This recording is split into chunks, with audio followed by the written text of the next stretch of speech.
Assalamualaikum warahmatullahi wabarakatuh. Waalaikumsalam warahmatullahi wabarakatuh. Teh Peja, gimana kabarnya? Alhamdulillah. Baik, oke. Sebelumnya terima kasih ya untuk Teh Peja karena sudah bersedia meluangkan waktunya untuk kami wawancarai.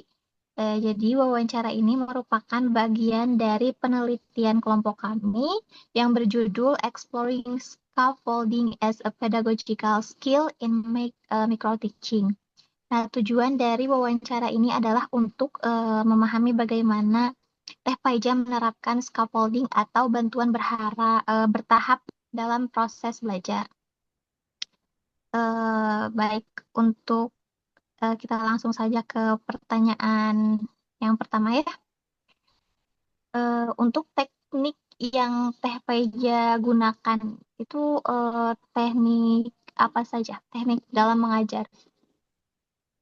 Waktu micro teaching itu teknik mengajar itu mengkombinasikan beberapa teknik ya, mulai dari ceramah yang biasa digunakan guru pada umumnya, kemudian ada juga uh, audiovisual, yaitu dengan watch together atau menonton bersama mengenai giving cooking instruction. Kebetulan aku ambil topik mengenai giving cooking instruction atau procedure text.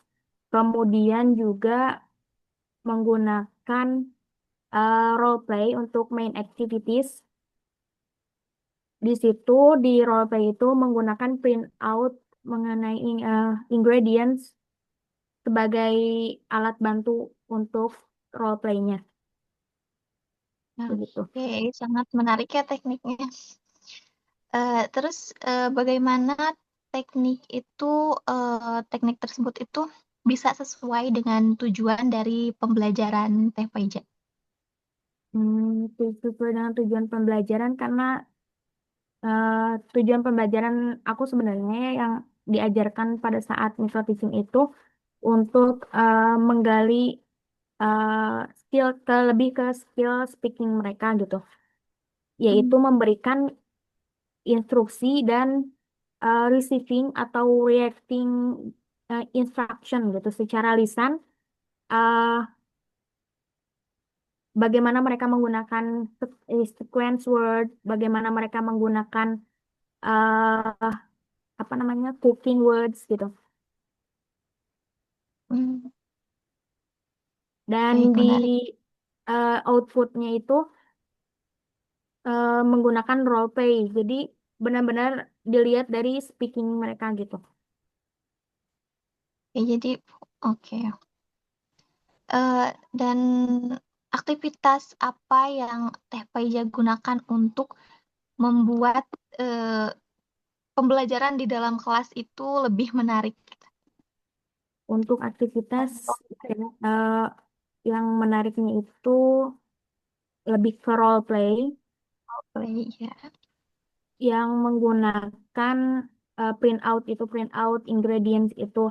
Jadi mereka kayak benar-benar menggunakan bahasa yang mereka pelajari dalam secara kontekstual gitu, secara nyata. Baik. Jadi di role play itu ada per kelompoknya antara dua atau enggak tiga apa namanya siswa. Nah, yang salah satunya menjadi chef atau duanya menjadi apa namanya host gitu atau sebaliknya gitu. Oke. eh Kemudian, bagaimana cara Teh Paija ini menyesuaikan teknik mengajar ketika ada siswa yang kurang dalam berpartisipasi? Untuk waktu itu sih alhamdulillahnya siswa siswa semuanya berpartisipasi. Kalaupun memang ada yang tidak berpartisipasi, saya mungkin lebih ke eh, nunjuk gitu secara langsung atau eh, dia dengan pertanyaan gitu, nunjuk dengan pertanyaan agar mereka juga eh, saya atau mereka pun paham akan materi yang diajarkan gitu. Saya paham akan kebutuhan dia, dan dia paham akan apa yang saya pelajari, apa yang dia pelajari gitu. Jadi secara spesifik ya. Dan untuk ini bagaimana cara Teh Paija ini dalam mengamati respons setiap siswa selama Teh Paija mengajar secara langsung itu. Em, untuk mengamati ya, Ya, mengamati mengamati. respon siswa. Saya lebih karena micro teachingnya konteksnya micro teaching dalam skala kecil, jadi mudah lo diamati meskipun kita hanya berdiri di depan gitu, Ah, iya. terlihat gitu. Eh, Terus untuk kerja kelompok juga saya eh, apa ya, keliling gitu lah, istilahnya tuh kayak keliling. Eh, Mana yang aktif, benar-benar aktif mengerjakan tugas kelompok itu, bagaimana eh, yang enggak gitu. Terus untuk memahami pemahaman apa mereka paham atau tidak pun bisa dilihat dari ekspresi wajahnya mereka ya. Kalau bingung pasti eh, nggak fokus gitu, terlihat nggak fokus. Oke. Kemudian boleh Teh Paija mention contoh yang Teh Paija berikan sebagai pemandu serta untuk membantu siswa memahami materi itu. Untuk memahami materi lebih ke di awal ya, di pre-activities untuk membangun pengetahuan mereka, eh, untuk membangun sebagai menjebatani pemahaman mereka akan materi yang akan diajarkan gitu.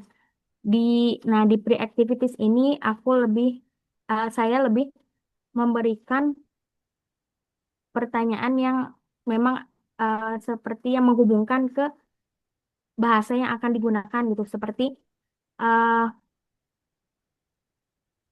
do you ever cook something in your kitchen gitu. Terus what do you need we how what do you need when you want to cook fried rice seperti itu. Jadi lebih ke pertanyaan-pertanyaan aja gitu untuk membantu siswa memahami materi yang akan diajarkan. Mungkin dengan kosakata yang similar, maksudnya yang sudah biasa siswa, ya, ya. Oke. Untuk pertanyaan selanjutnya, bagaimana Teh Paija dalam mengatur waktu supaya semua tahapan mengajar itu bisa diselesaikan sesuai dengan durasi yang sudah ditentukan sih, sesuai estimasi. Menyesuaikan waktu ya berarti. Iya. Memperkirakan waktu yang ditentukan ya. Itu lebih ke di lesson plan ya, udah diperkirakan di lesson plan. Nah, lesson plan juga udah disiapkan eh, tentunya ini micro teaching pertama karena micro teaching pertama ini maka persiapannya pun lebih matang mungkin ya. Karena emang pengalaman pertama juga. Nah, di sebenarnya untuk estimasi mengestimasikan waktu itu lebih di latihan-latihan sebelum terjun praktiknya gitu. Kemudian Hmm. juga aku buat catatan kecil sebenarnya buat memprediksi apa saja yang sudah terjalani gitu meskipun di situ minim sekali tahu waktu yang sudah dihabiskan gitu. Sebenarnya aktivitas yang kita tentukan tuh udah eh, terlaksana, tahu kita itu tuh sudah terlaksana gitu. Kemudian aku juga punya rencana kasar sebelumnya, ya itu sebagai rencana kasarnya gitu ya, punya catatan kecil mengenai poin-poin aktivitas yang akan dilaksanakan gitu, poin besar mengenai aktivitas micro teaching itu. Hmm. Walaupun pada akhirnya agak molor sedikit. Jadi mungkin ininya tuh membuat catatan dengan dan juga banyak berlatih ya sebelum Ya, betul. waktunya. Oke. Untuk selanjutnya, bagaimana eh, cara Teh Paija dalam menyesuaikan pengajaran sesuai dengan kondisi kelas? Hmm, Untuk role play ya, sebenarnya aktivitas di main activities ya, sebenarnya lebih diituinnya tuh karena pengennya role play itu pakai meja tadinya. Seperti saran dari dosen micro teaching juga. Nah, namun pasti membutuhkan waktu yang lumayan juga ya untuk geret-geret buat geser-gesernya gitu. Maka dari itu jadilah si role play ini berdiri aja gitu. Itu sih lebih menyesuaikan lebih ke situasi kondisi kelasnya aja. Pembatasan mungkin ya. Oke. Eh, Kemudian apa perubahan yang Teh Paija lakukan selama praktik mengajar gitu, yang dilakukan berdasarkan hasil pengamatan Teh Paija terhadap keterlibatan siswa? Eh, dari hasil pengamatan sebenarnya siswa ini tuh aktif ya. Terlihat 98% lah aktif gitu. Jadi lebih kayak em, lebih sedikit meminimalisir aku yang banyak bicara gitu. Jadi biar studentsnya yang lebih banyak berbicara gitu. Jadi lebih engage lagi di keaktifan studentsnya. Oke. Kemudian bagaimana Teh Paija dapat mengenali kebutuhan bahasa para siswa di dalam kelas? Em, untuk mengenali tentunya di tadi ya sebelumnya di pre-activities di situ juga bermanfaat banget sebenarnya di pre-activities itu eh, buat baik itu buat pengajar maupun untuk siswanya ya siswanya untuk memahami apa yang akan dipelajari gitu pemahaman awal untuk pembelajaran pada hari itu dan itu apa pre-activities juga bermanfaat bagi guru untuk mengetahui kemampuan siswa di situ. Oke. Jadi misalkan diajukan pertanyaan, kalau misalkan mereka responnya masih kayak bingung gitu, nah berarti itu bisa jadi eh, bisa mengklaim bahwa mereka batas kebutuhan apa namanya kebutuhan bahasa mereka sampai maksudnya tuh eh, kebutuhan bahasa mereka tuh di situ apa namanya tuh eh, batas Yang masih kosakata terbatas. mereka tuh di situ gitu maksudnya. Ya, ada mungkin menyesuaikan lagi ya. Betul. Mungkin pertanyaan dari saya cukup sekian. Barangkali dari teman-teman ada yang ingin menambahkan? Silakan. Eh, izin masuk ya, Teh. Hmm. Untuk bisakah Teh Faiza memberikan contoh materi atau aktivitas seperti apa yang Teh Faiza lakukan untuk memenuhi kebutuhan linguistik siswa?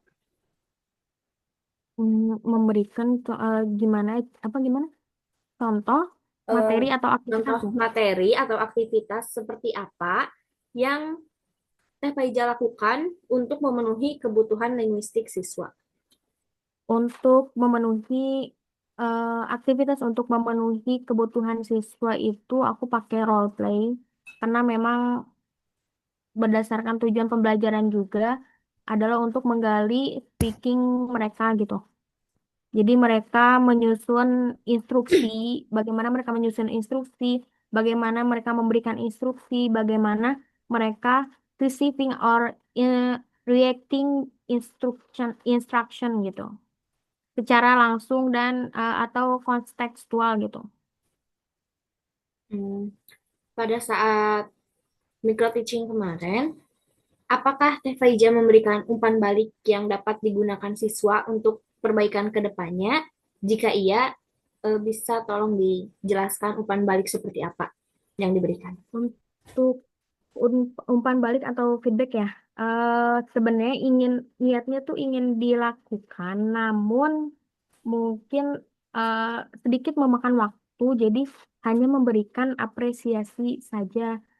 Nah, di situ itu karena waktunya itu benar-benar mepet dengan post post activitiesnya gitu. Jadi saya menghilangkan feedback itu, bagian feedback itu. Jadi saya tidak melakukan feedback secara langsung gitu ataupun tertulis.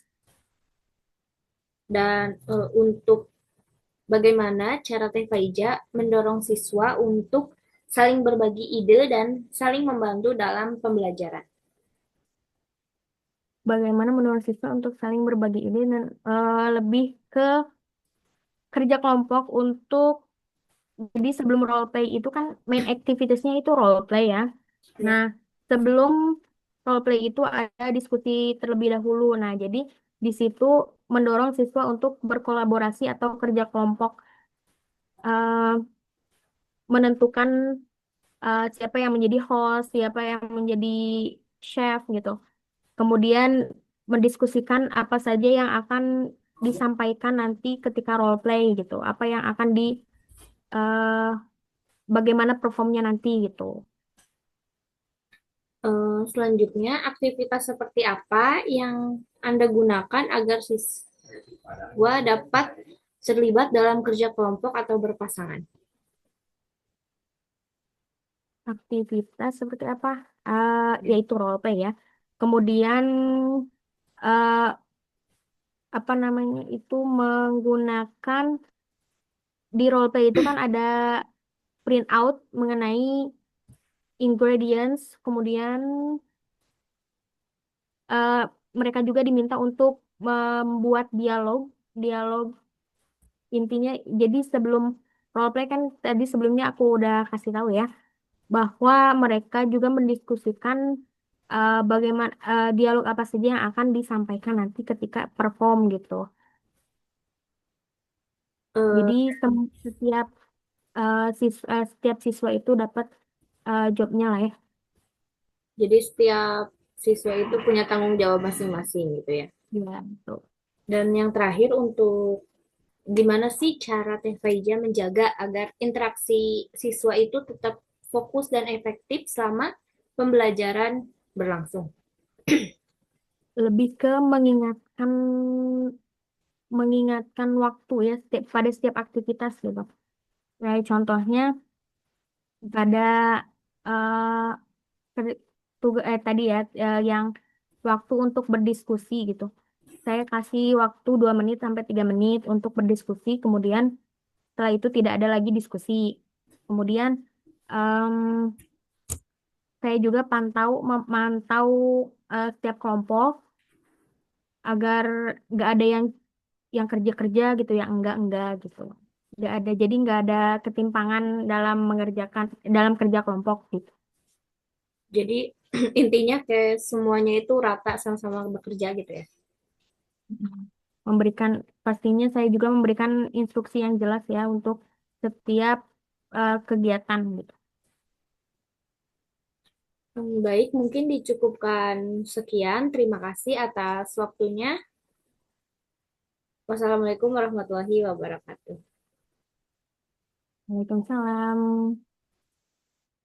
Terima kasih.